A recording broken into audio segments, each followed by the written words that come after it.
अरे दीदी रोटी भी नथी वणे, जवान धीअ घर वेठी हुजे त मां पीउ निंड हराम थी वञे। अलाए कॾहिं न्याणी जी शादी थींदी। मुंहिंजे घर भी इहो ई हाल आहे। छोकिरो मुंहिंजो 29 साले जो थी वियो आहे, पर किथां मिटियूं माइटियूं कोन थियूं चढ़नि।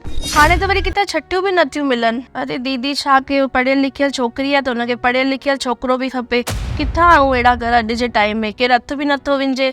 और विच वारनि खे चयूं था त रुपया वठी था वञनि, पर कम भी कान था करनि। अरे बुद्धि दी, मुझे दोस्त मूंखे हिकु व्हाट्सएप ते मैसेज मोकिलियो आहे। अरे मध्य प्रदेश जे सतना शहर में 7 जनवरी जो सिंधी समाज जे छोकिरे छोकिरियुनि जी मिटी माइटी लाइ राष्ट्रीय स्तर ते परिचय सम्मेलन पियो थिए। हिन में छा थींदो? झूलण चाहियो न त पाण खे हिन परिचय सम्मेलन में पंहिंजे ॿार जे मुताबिक बढ़िया सुठो घर मिली वेंदो। मतलब परिचय सम्मेलन जो प्रोग्राम सतना शहर जी सेंट्रल सिंधी पंचायत हिकु ॿी संस्था आहे अखंड सिंधी सेवा फाउंडेशन सां गॾु मिली करे भी करे, जंहिंमें पाण पंहिंजे ॿार जो रजिस्ट्रेशन 1100 रुपए ॾेई करे कराए सघूं था। हिन सां पाण खे सुठो छोकिरो किथां मिलंदो? इनमें हर कैटेगरी जा परिवार पंहिंजा रजिस्ट्रेशन कराइनि पिया, जीअं व्यापारी छोकिरा, इंजीनियर ॿार, डॉक्टर ॿार, हिते तक ई न देश विदेश जा परिवार भी पंहिंजे ॿारनि जा रजिस्ट्रेशन पिया कराइनि।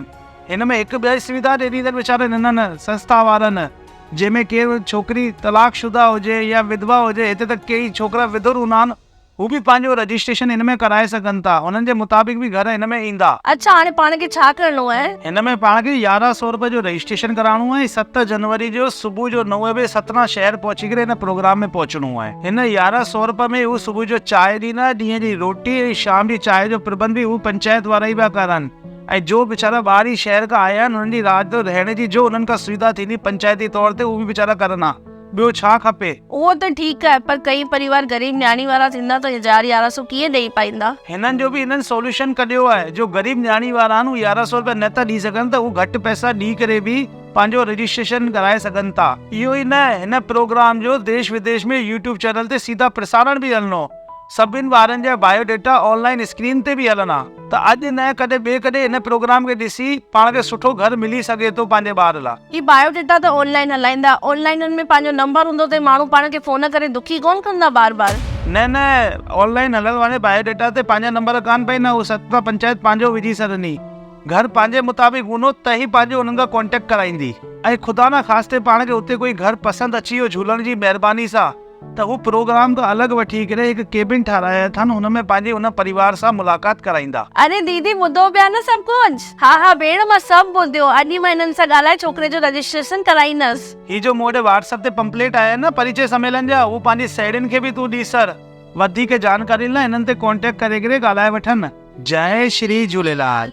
मां सुशील कुमार चावलानी। मां कृतिका चावलानी।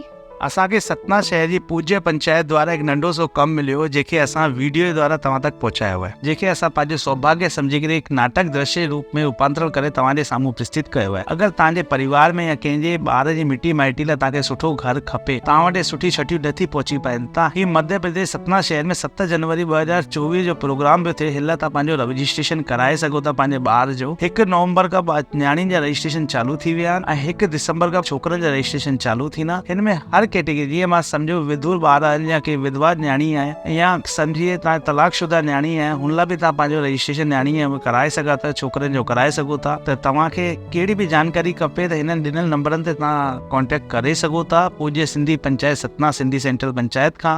ऐं पूरी जानकारी तव्हांखे वीडियो में न बि सम्झी आई हुजे त तव्हां हिननि खां डायरेक्ट कॉन्टेक्ट करे सम्झी सघो था। हिन लाइ वीडियो ठाहिण जे पुठियां असां कोई कंहिं प्रकार जो पेमेंट न वरितो आहे संस्था या कंहिंखां बि। वरी हिकु बार जय श्री झूलेलाल।